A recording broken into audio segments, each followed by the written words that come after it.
DBT पाई आउ चिंता करबाकू पड़िबनी। सुभद्रा टंका डीबीटी पाई आउ फेरी जीवनी। सहजरे मोबाइल ले करि परिबे डीबीटी। ध्यान देई देखंतु केमिति करिबे डीबीटी।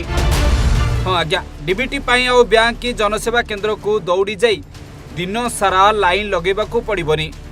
सहजरे निज निज मोबाइल ले करि परिबे डीबीटी। आउ चेक मध्य करि परिबे जे काहेकि सुभद्रा टंका आसीनी, कौन रहिछि डीबीटी त्रुटि।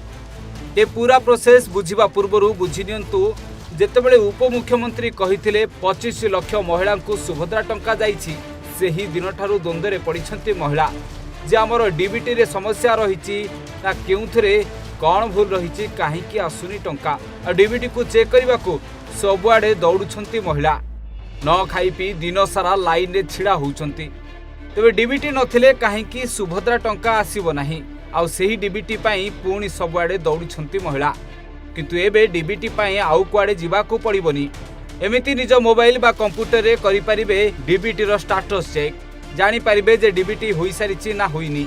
तबे गुरुत्वपूर्ण कथा हेउछि आपणक आधार सह मोबाइल नंबर लिंक थिबा जरूरी। तेबे जाई आपण ऑनलाइन प्रोसेस करि परिबे।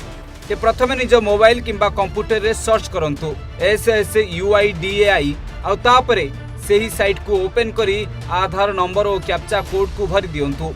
ओटीपी मोबाइल को आसिला परे ओटीपी देई लॉगिन करंतु और तापरे गोटे नुआ इंटरफेस खोली जिवो। आउ सेही साइट रे लेखा जाइतबो बैंक सीडिंग, ताको क्लिक करी चेक करि परिबे आपनकर आधार कार्ड सीडिंग होईछि कि नाही जानि परिबे। आउ जदि होइथिबो सेठी बैंक रो ना भी लेखा जाइथिबो, एक्टी मध्य लेखा जाइथिबो। तबे जदि आपनकर आधार और बैंक खाता सीडिंग होई नथिबो बा डीबीटी नथिबो, केमिति करिवे? ते पुणी थरे सर्च करंतु NPCI आउ साइट को क्लिक करी भीतर को जानतु। आ विंडो ओपन हला परे कंज्यूमर रे क्लिक करंतु। आ ता तळ पार्श्व रे भारत आधार सीडिंग इनेबल को क्लिक करंतु। आ सब तथ्य देई पूर्ण करी आपण सीडिंग पई एभली आवेदन करंतु।